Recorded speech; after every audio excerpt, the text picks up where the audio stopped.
one alignment concepts. So it's basically just a little almost game thing to help with some of the concepts that Armin just outlined in talk form. So yeah, you can run these, Armin, and we can see. So you should see something like this. And so this is something you can kind of just play with for a minute to get a feel for both what the kind of alignment goals are and what the problems can be, and exactly what JHAT's trying to do. And then you'll see kind of similar plots generated by JHAT when it's actually doing alignment in the next notebooks. So basically, I'll just go through what these are quickly. So the top two sliders control the number of stars, presumably, or compact sources if you don't have enough stars, that you're using for alignment in the reference image or catalog, and then the the image that you're trying to align to that reference. So obviously you want more stars. You can play with it that if you have too few stars, then things don't work so well. And then when it starts, there's no, so yeah, for example, here you can see now it's trying to align like 10 stars to 70 stars. Maybe one image is a lot shallower than the other or something like that. And that starts to cause problems. It's best when you are kind of matching the same number of stars, but you can play with the difference. Now, X and Y offset are the most basic, difference between images that you're going to find. So in this case, the target image is offset by just some XY shift, no rotation. And you can see what happens on the right when you have roughly the same number of stars is if you just match naively, which means you think the nearest star is the same star in both the reference and science images. We're going to say that reference is the image or catalog that you're matching to, and then science image is the one that you're trying to align to it. If you do the naive matching, then you'll see something like this grouping on the right, where the dx, which is the actual correct separation in the x direction as a function of the y direction, is not directly on 0 because it's not the correct matching, compared to the correct matching where we know what the correct star matching is. You should see something like this, where it's a flat line. There is no x offset anymore because we know what that correction is. If you can go to fewer stars and whatnot, whatever you want to look at. And then when you do that, you can see the problem in the naive matching gets worse because there are fewer stars to match, basically. And if you do like few target stars to lots of reference stars, for example, then the problem becomes, like you don't even get like a flat grouping really for most of these offsets. And then finally, you can do the rotation as well, which is normally a thing where you have also a rotational offset. And so you can see the stars rotating on the left. And how that impacts the plots on the right.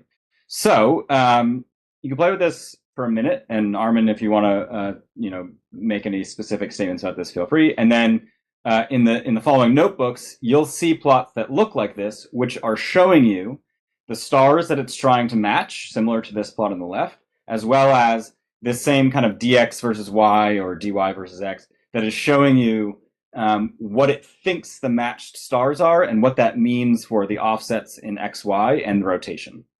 So if you have anything to add, Armin, go ahead. Otherwise, you can play with this for a few minutes and then we can move on to the real data. Yeah, I wanna add one thing. For small rotation, you can see how it's still a very straight line. When you go to large rotation, then it starts to puff up, even in the correct matching. And what JHAT is doing, we assume that it's not a large rotation. We assume that it's kind of like in this regime here, where you have a small extra rotation that we didn't account for, and that's what we're trying to take out to match. That's just like a little detail here.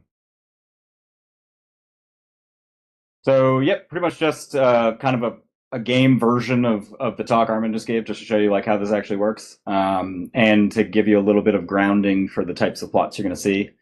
This is a calibration frame that we took during commissioning of the LMC. And the reason that we choose the LMC is because there are, of course, many stars that have Gaia measurements, and Gaia is the reference stars that in general we are using for the calibration. So these images I did use to determine the distortion terms that are now in the JWST pipeline. So this basic example here is one of the earliest images, and so it has lots of stars, but it also has this initial guess that I talked about was actually still pretty bad because we were in commissioning. So there's an extra rotation and a relatively big offset, and that's really good for showing you this. So let's just like go through the first couple of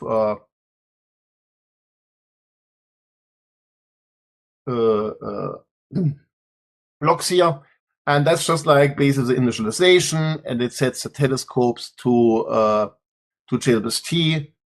It checks it with the input image to make sure that it is actually JWST image. There are some extra error modes here that we are checking, and then this here shows you the misalignment. So what it does is it takes one of the first entries in the reference catalog, the Gaia star catalog, and then it's just like produces a cutout of like 50 pixels. The center of that cutout is the position that it thinks that Gaia star should be based on the WCS in the FITS header. But as you can see, the star is actually to the lower left, about 20 pixels away. So here's another thing. So what we have done here in this notebook, we basically are running the individual steps of JHAT just like in sequence. All of that, and Justin will show that later on, you can just do with one command and you pass the option. But just for illustration, to really look at each step in more detail and see error modes and what you can do, we're doing this step by step. So this first step here is just running the photometry. So just like try to execute it. This will take a little bit of time now to run. So you're seeing here, it's F277. It's the A long, so the A module long wavelength filter. It gives you, it automatically queries the full use half maximum for that filter, and then uses Astrometry utils to get the background, and I think it uses DO star finder to find the objects in the image. It found about 47,000 objects. There are a few parameters that you can put in. For example, you can add a minimum signal to noise cut. We are basically cutting everything out that is above point. That is above 0.3 dMAC. And I think now we are done. Okay, so now we have this photometric catalog that is also getting saved with this file name convention. So the original file had a .fits suffix, and then it writes a photometry catalog as phot.txt. And now we are coming to the first step where we matching, we're making some cuts on the matches between the target and the reference catalogs. And one thing is we can say the magnitude error has to be below a certain limit. We can put in sharpness limits, roundness limits. These are all parameters that the photometry package photutils determined. And then we can also say we're only using objects from our image that are within a certain magnitude range. And in this case, we use the magnitude range of 17 to 19. This is actually a pretty good match to Gaia. Gaia goes, I think, to 21st magnitude or something like that. This is a proper motion flag here, and for the LMC, the best thing is to just take an average proper motion, a median proper motion, because all of the stars in the LMC move basically at the same with the same apparent motion, and like that, it is actually you have a higher accuracy. Then we do some initial cuts, match it with the ref cuts, and then write it out. So let's just like execute this now. So it'll take a little bit. So here you see it matched 105 image objects to 1546 ref cut objects. And now in the next one, we're actually displaying these matches. So let's go up here first. So here's a color scheme. The blue ones are the matched XY to RADEC that we're using. The gray ones are the ones that we are not using. And so here you see dx versus y and dy versus x. This is like your rotation. When this is not a straight line, you have some rotation. And here you can already immediately see these are our good matches. And then the scatter around are the bad matches. On the upper right, you can see XY plot. Gray is again the ones that we have excluded, and blue are the ones that we want to use to find the best matches. Down here, this is always a good one. You see the magnitude and sharpness. So the sharpness kind of like tells you how sharp that PSF is. Here you can already see what are good stars and bad stars. The good stars are the ones that are around 0.75. You can see the locus going up here. And all of these to the left and to the right are probably the ones that are outliers. The problem is that the sharpness depends on the filter, and also sometimes it changes with time when you have some, telescope jump, like mirror jumps on, and when it's not perfectly in focus anymore. And then here it's a image magnitude minus a reference catalog magnitude. So in this case, 27075W magnitude minus Gaia G. And then here at the bottom, at the x-axis, is G minus R. And then this one here is a color magnitude diagram, Gaia G versus GRP. So these plots are there they're also getting saved if you want to. They are mainly there to show you intermediate products if everything is okay. So that's the first display. These are the stars we're working with, and in the LMC, it's immediately clear what the locus is, but let's have JHAT determine that. So what it's doing is, this is the output panel, and I will come to that in a second. The lower left one shows in blue what it finds the best stellar locus that is horizontal. So we have the dx, they're all in this one value, and that's rotated. The red one is the original one. And so how do we get this rotation? So let me actually show you something. So let's go show plots to equal 3 and execute it again. This will go quickly, hopefully. And this will actually show now in the intermediate products. So what you see here is it starts with a certain, it basically adds an angle and a slope to the original dx, and then it makes a histogram.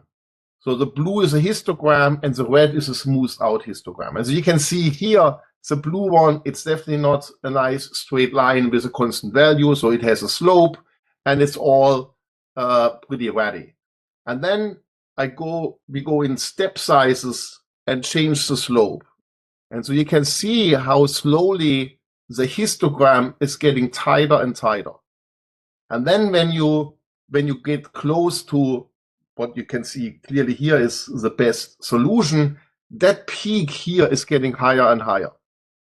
And what we are measuring for each of these slopes is a maximum value of the histogram. Okay, so it goes down here, and you can see it's getting worse and worse.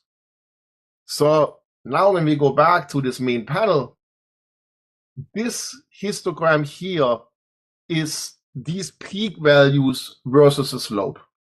So this basically, this is a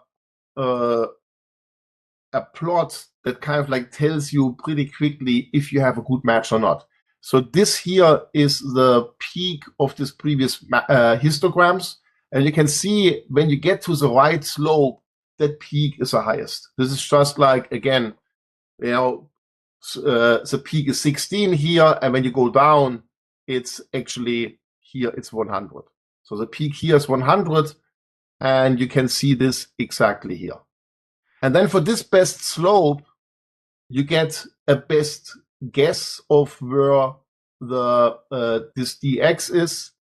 You get a full width half maximum of this slope of this histogram here, and that's basically how you do it. So you do it first for dx, and then you do a 3 sigma clip, and then you do the same for dy. And for dy, it takes as input what has a 3 sigma cut, what is passes a 3 sigma cut from dx. So you can see here the plot is already cleaned up by a lot. So in these 2 steps, you're basically getting rid of all of the bad measurements. And so here again, you see when you go through how you get here a really high peak when it's flat, and you're down there. Okay, so now that we have identified the correct XY matches, we are applying that. We are fitting now the rotation and the shift and applying it to the WCS solution. And since I have run it before, there is already an image, and that's the reason you have to set override equals true, that it actually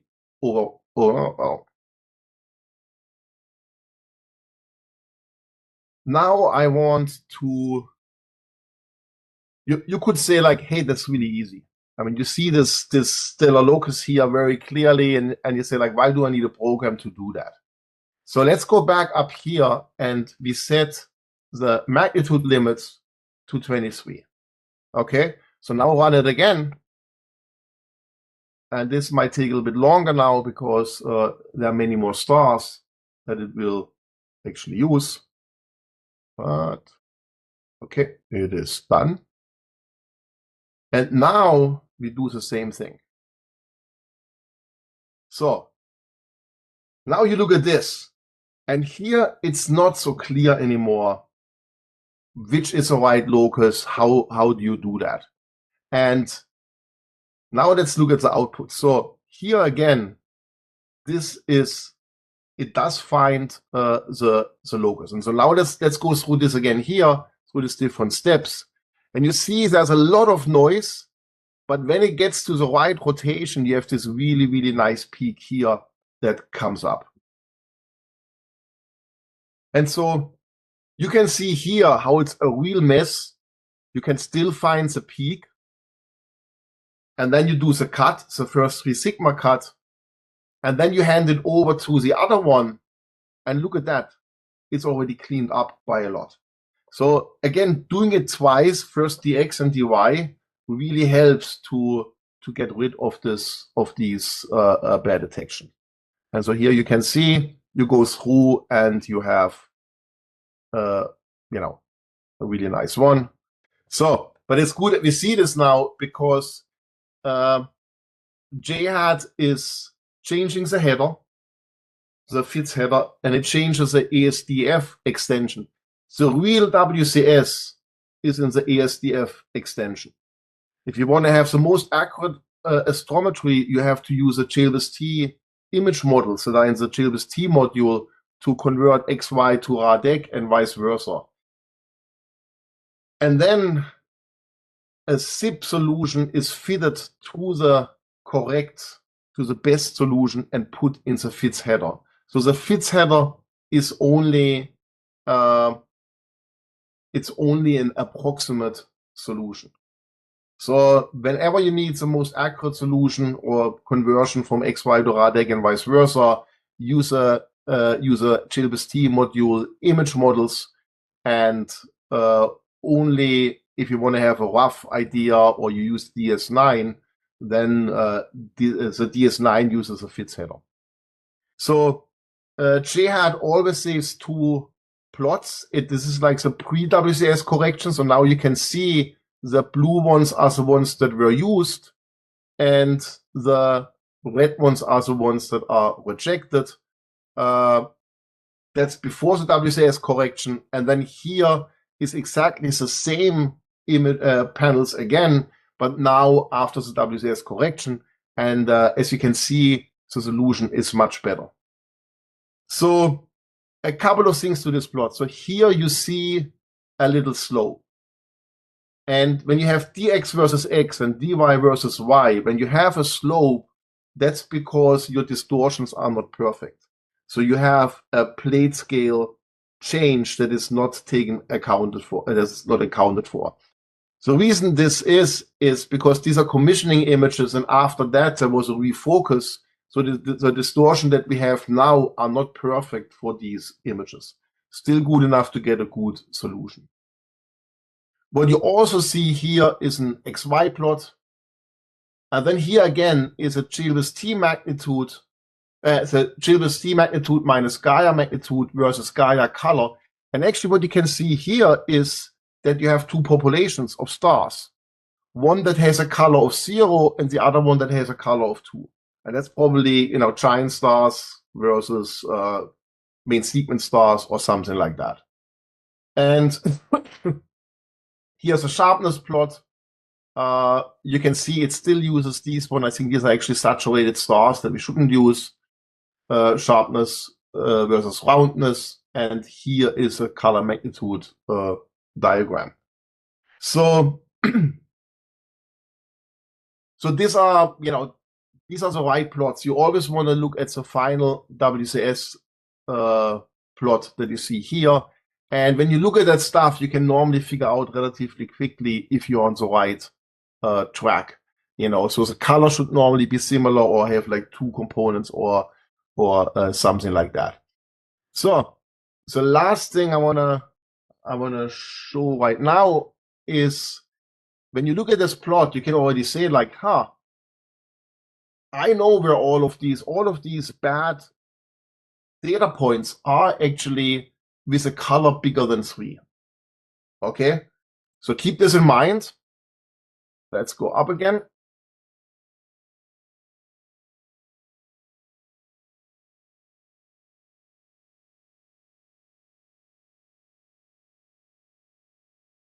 So, and these are these parameters here. This is delta mag limit, and I give an upper limit of 3. Let's not make these plots, all the plots, and let's go one more time through. So you can see there's actually much less stuff there that is bad compared to before. That is already a pretty good 3 sigma clip. Then you go to dy and you see it's the same thing. Here, the gray ones are all the ones that we have excluded, mainly with this color cut. And let's see if this actually works now.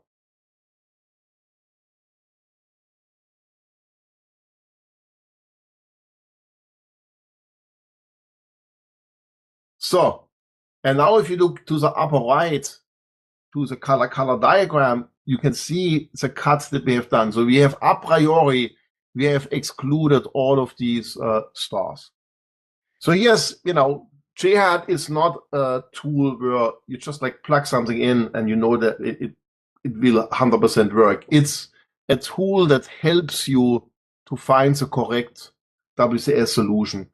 And anytime you have information like that, you know, like, oh, there's a color cut I can do, there's a sharpness cut, a roundness cut, or anything like that, that takes bad matches away a priori, makes it much easier for JHAT to actually figure out the correct solution. And when Justin will show some real world examples, it will be more obvious why this pre-selection is actually something that really helps to find the right solution.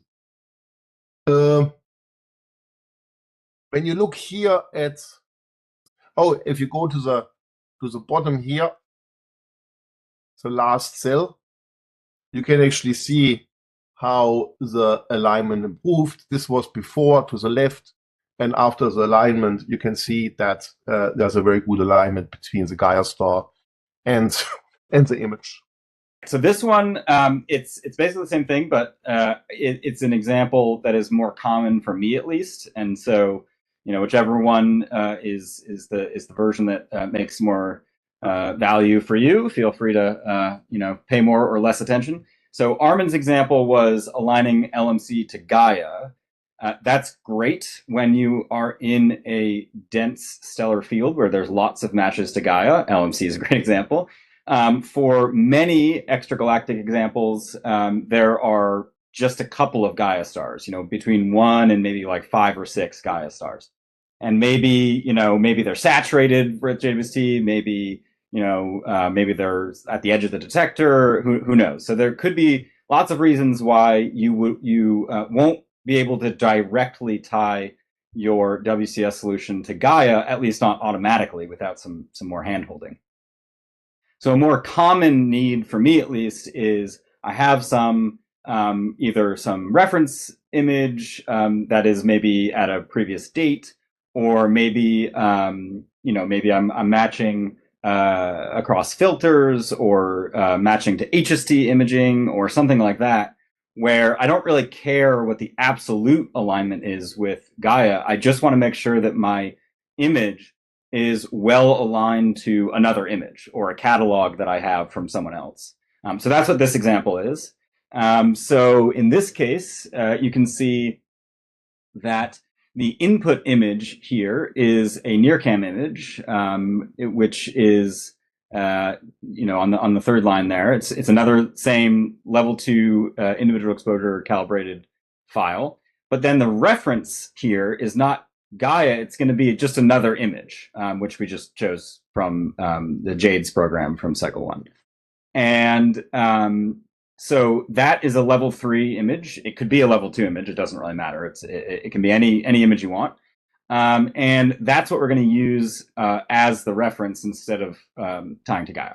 So if you run the first 3 cells here, or I guess 4, down to the, this one as well. Yeah. So same setup at the top here with, you know, it's JWST and whatnot. But now this cell is running photometry on the reference image, that level 3 image. So this produces a catalog, which is this refcat file name. So if you run that cell as well, this is the catalog it produces. So you can see, you know, it automatically creates things like, you know, magnitudes, obviously, XY positions, and whatever. And this is the equivalent of when Armin in the previous notebook just kind of blindly ran the initial parameters. This is just every source that's detected. There's no cuts, there's no anything. This is just everything that's detected with some default signal to noise stuff. But basically, this is everything. So that might not make a very good reference catalog. You know, Armin started making cuts on things like color and sharpness and roundness. And so in this case, you can do that before you start JHAT by curating your catalog to be you know, more pure of the sources that you think are going to be good. Or like I said, you could replace this step with just some external catalog, like some HST catalog or a collaborator's catalog. It doesn't matter. You don't need to produce it with JHAT as long as it has magnitude, magnitude uncertainty, and RA-DEC. That's all that's required. So here I'm just showing a couple of you know, examples of what's in the catalog. So this is the sharpness parameter that Armin was showing, and you can see again that there's this little spike down at around 0.55. This is a different filter, and so it's a lower sharpness. That is the kind of good source location. But this tells you that maybe a good sharpness cut is between 0.45 and 0.65 or something, and that will get rid of all this junk that is off to the sides. So that's the cut, I think, that is. Oh yeah, this is the first magnitude cut. So magnitude cut at 26, you could play with that. But just removing some of that junk that's at the top, sort of similar to what we did in the previous one with Gaia. And then once you're happy with the catalog, which you can run this a few times and see what happens with the matches, but let's just start with whatever this default is. Then you can run the next few cells, which are exactly the same as in the previous example. But now, if you look at, oh yeah, this one's fine. You can run this one. But if you look at the next one, you'll see that here we now have refcat name equals refcat file name in the middle. And if you go back to the other one, you'll see that's not the case. So here we're defining, don't use Gaia, which is the default. If you don't pass it a catalog, it will go query Gaia for your position. Instead, use this reference catalog. And so this is where you would replace the catalog if you had your own, or you wanted to play with whatever other reference you want. You just replace this file name here, and you can see that it just needs a mag column, a mag air column, RA, and dec, and you can rename those however you need. You don't have to name them exactly these, as long as you just tell it what those columns are going to be. And then the same kinds of cuts on at the top of this cell are kind of the things we were just playing with above: sharpness, roundness. So you could do it inside of JHAT, or you can curate your catalog first, and then send it to JHAT after. We're not showing it here, but just to head off the question if it comes up, there is a way to also give it a science image catalog, right? So you don't leave the source detection up to JHAT. It's basically the same. There's a SciCat file name instead of a refcat file name. We're not showing it here because we figure you want JHAT to do the source detection and photometry, but it is an option if you have really curated, these are the 10 matched stars I want. You can pass the reference catalog, you can pass the science catalog, and it will just do the solution with those. Okay, so you can run this. It will just do the same things as before now, except with a new catalog. And the next cell will start the matches. Oh, I don't know, maybe yeah, let's run that. Yeah. So same plots as before, and now in a real world example where you don't have 40,000 stars or whatever it was, you're going to see something much more like this. And so now you can start to see why it's not so simple to just like by eye identify this stellar locus. But you can still see where the good matches are, which is along that line. And now you can see as well, this is no longer the LMC commissioning data. The default alignment is quite good. We're not off by 10 pixels, and there isn't a giant rotation. So you should end up with something more like this in general. But you may want to get into sub-pixel alignment and whatnot, and maybe it's not quite this good by default, but you'll get the idea. All right, so you can run this through, but basically these plots are the same as what we saw before, just with fewer stars in them, basically. You can see the offsets are small, but there, and you can see it's still finding good matches despite the relatively small sample size. And if you just go back to, finish this one off here, so we can just look at the final result.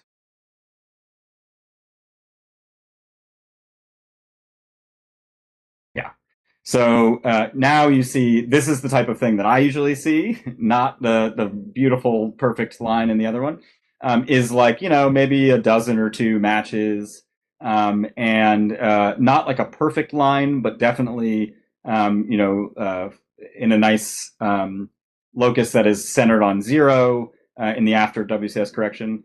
If you scroll between pre and post WCS, you can see how much it's solved. If you scroll up slightly to the pre, so we're talking only like a quarter pixel offset in this case. So it was not a major change, but still something that we'd like to resolve, and no major rotation, it looks like. Oh, and here, okay, DX, it's more like half a pixel. Yeah, also check out magnitudes. You do have a good relation here. You see the color is very consistent. Yeah, that's actually a good point. Now, going back to the question about Gaia magnitudes, now we're matching the same filter. I think it's the same filter anyway. Roughly, yes. Or at least they're both JWST. And so, especially if you're matching, the same filter, or roughly, let's just say they're the same filter, but at different times, then your star should have basically the same magnitude. So this is a good opportunity to make a pretty narrow allowance for difference in magnitudes between your source, your reference and science catalogs, because they should be the same. So different from Gaia. Or you can do what you did with Gaia. If maybe it's two different filters, you can kind of identify like this where the difference is, and then set that to try to remove some of the bad sources.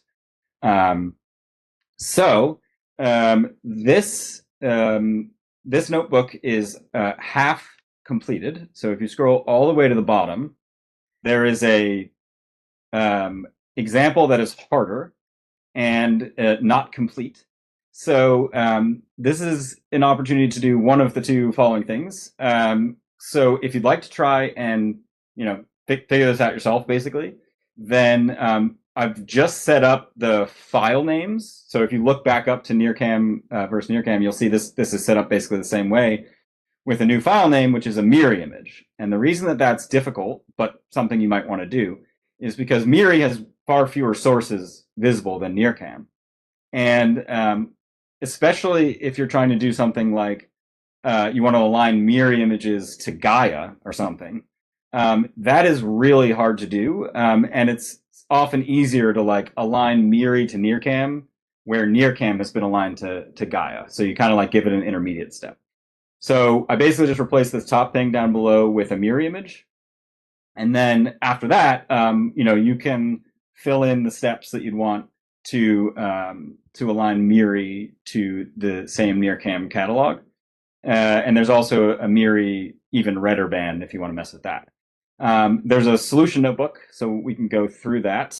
Let me just show you one thing, and I hope it works also. The D to D max is a parameter from FOTUTIL's DAO finder when it tries to find the matches with a reference catalog. And this is just like an upper limit on the maximum distance between the matched positions. And this is an arc second. That's, of course, always confusing, but I didn't want to change it to pixels, which is more intuitive with what we're doing here, because that doesn't agree anymore with what FOTUTILs is doing.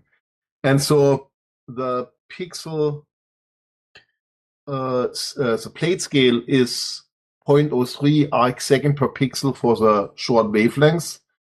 And so if you have 0.1, that's basically 3 pixels. So actually, let's make it 0.06 and see if this works. Armin mentioned at the beginning that there is a way to run, so I'm giving away the game a little bit here, but it's fine, that it is possible to run all these steps at once with this run all function. So this is in the solution notebook to this common uses solution. So this is how you can run all those steps with just one command. It has all the same arguments that are in all those pieces, and then they just get passed, basically. So in here, where you have refcat name here, you can do the exact same thing with scicat name. So if there's a scicat name and then scicat array called same parameters.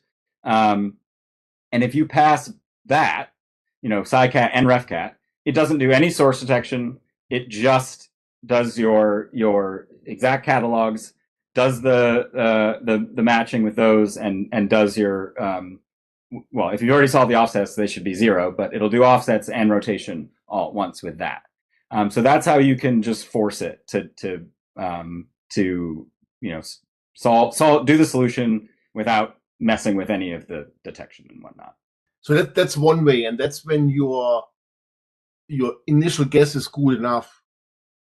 There, you can probably do it even further downstream, because JHAT basically does the matches and then takes this catalog and passes it to TweakReg.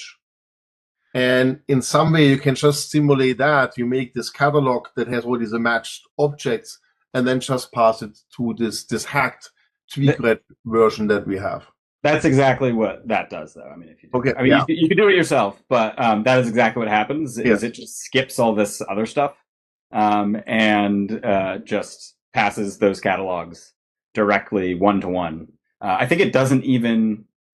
Yeah, it doesn't even do matching. I think it's expecting you, if you do that, it's expecting you to be giving it one-to-one catalogs of 10 reference stars and 10 science stars, and it'll use that as the matching and pass it directly to the the WCS solution. So here I ran with 0.06, Armin, so you can see that these sources that are beyond 2 pixels are now cut from the catalog, because we're putting a cut on D2D max, which is the maximum distance between sources of 0.06 arc seconds, which in this case is 2 pixels. So you can, I would say D2D max is one of my more common parameters to set, because if I know that the offset, just from looking at it in DS9 or whatever, is less than a handful of pixels, 5 pixels or whatever, then just setting a D2D max of 0.15 arc seconds or whatever that is means that it'll remove a lot of the junk when it's trying to match, because it's only looking in its little neighborhood. So that's a quick. I do that most of the time, actually. Yeah, I think normally it's the offsets are below 5 pixels, and so having that really rough cut helps to get rid of a lot of the junk. And if it's then failing, because the most common failure mode that there is when the guide star was misidentified. So it thinks it found the guide star, it starts guiding, and everything works, but that guide star this is actually not the real guide star, but it's a star that is off by 2 arc seconds or something like that. Then your whole initial guess is off by 2 arc seconds, and that can be 10, 15, 20, or even 30 pixels. We had cases. So in that case, you have to then you cannot use D to D max, and in these cases you then have the issue when your offset is bigger than the typical distance between stars, then you don't get the matches anymore. And in that case, you can have an initial shift that you can guess by DS9. It's a X shift and Y shift option. It's a little bit farther up here, I think, somewhere. Yeah. Yes. So when you look at DS9, or like this initial cutout that we have seen in the LMC, you could see that if you shift the star by 5 pixels in X direction and 15 pixels in Y direction, you're roughly at the right position. So if you put in then here X shift 5 and Y shift 15, it will actually find the correct matches.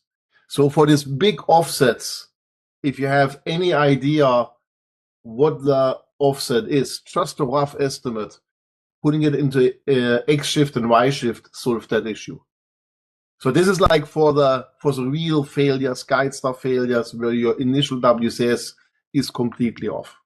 Like I said, this is the scenario that I use JHAT for most often. I don't usually care that much about the absolute astrometry, other than if we're doing some sort of like new JWC observation that requires being tied to Gaia, then you got to do the hand holding with Gaia. That's actually the scenario where I do use that SciCat RefCat combo, where you just tell it exactly what to do. That's when I'm aligning to like 3 Gaia stars, I just manually go find the 3 Gaia stars and tell exactly where they are. Because when it's 3 stars out of an entire field, it's very hard to do that matching. And so then it just does the solution and aligns it to those 3 stars. Otherwise, hopefully this all made sense and the catalog thing is useful. We can go to the solution example down here. So this is this sort of solution thing of the MIRI. So we can see what this looks like. Oh, actually, I don't think I ran this. So let me run through a few of these. I think I need to get down to at least here, up above, and then the MIRI part will work.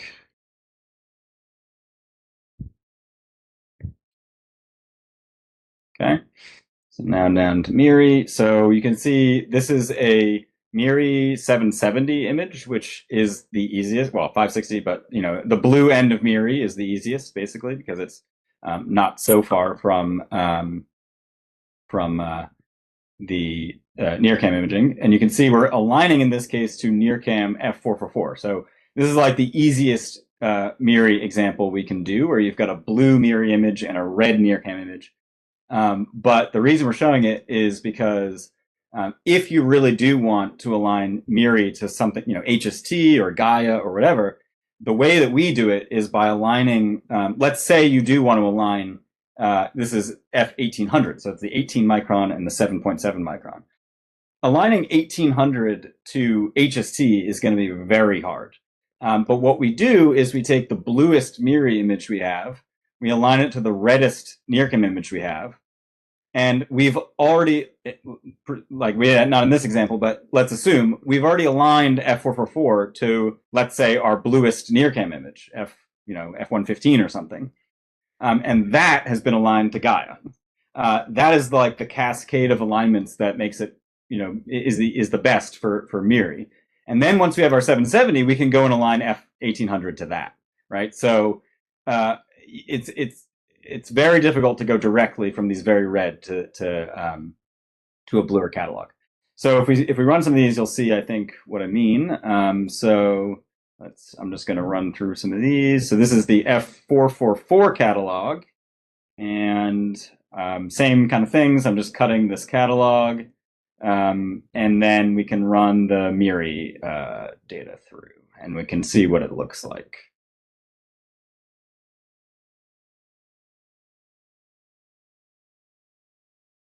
Okay, so here's MIRI, and you can see what it's matching to, or the sources that it has here on the right. You can actually kind of see this is the Cartwheel Galaxy. So you can see the outskirts of it here, and then some of the core. It's just picking up bright objects, basically. And now there's a bunch of junk here, and the offsets are larger than in NearCam, but still manageable.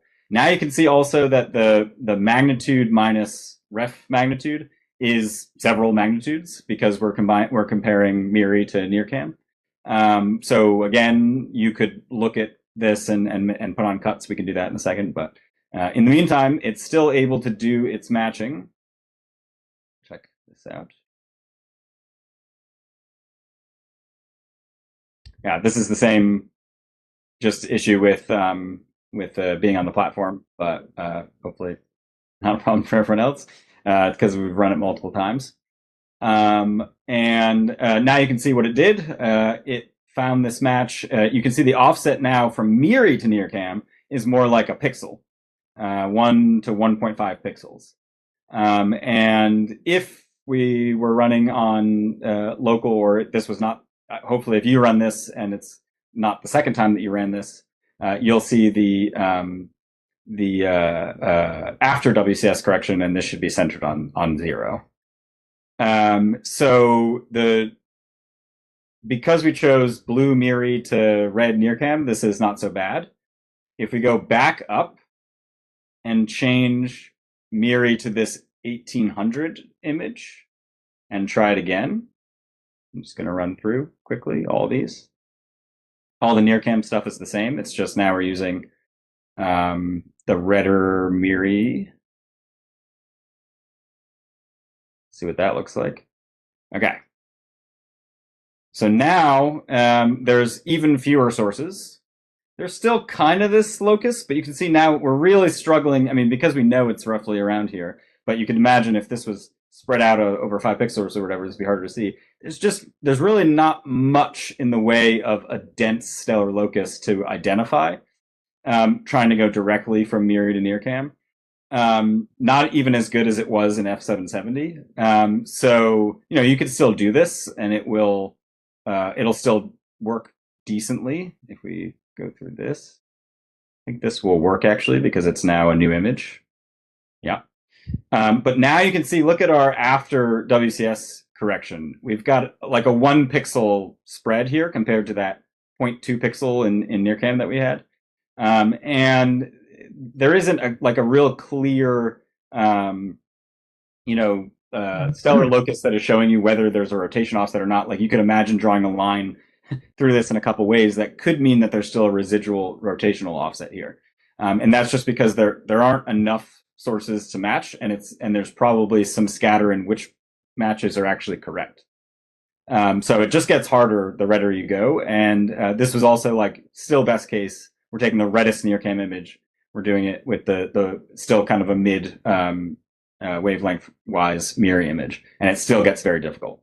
So if you are trying to do this, then you can imagine going through these steps, align NearCam to Gaia or to HSC, then go to Miri, align it to NearCam, and then take your redder bands and go down from there. Okay, so then finally, this is I previewed for a second there, but and again, this stuff is all just because we're on the platform. All this Symlink stuff, you don't need this on your local. It shouldn't cause any problems, but this is just because of the platform stuff. This command wraps everything that's above and that we did in the multiple notebooks into one command. We purposefully passed all the same parameters that are above. So if you set them above and then run this, it will do the same thing. I don't know if this will actually run because of running the same image again. It might error on overwrites, but we can see. And it basically just goes through all those steps at once. And it does work. Okay. So, and in this case, I just set I didn't have it do any of the earlier plots, just the final plots, just so we can see. But it does run all the way through to this, and it's the same solution. You can see by eye that this is the same sort of like 1 pixel scatter centered around 0, and the same 1-ish pixel offset in before solution. So you don't need to go through step by step like we did, but it's illustrative and gives you a little bit more control.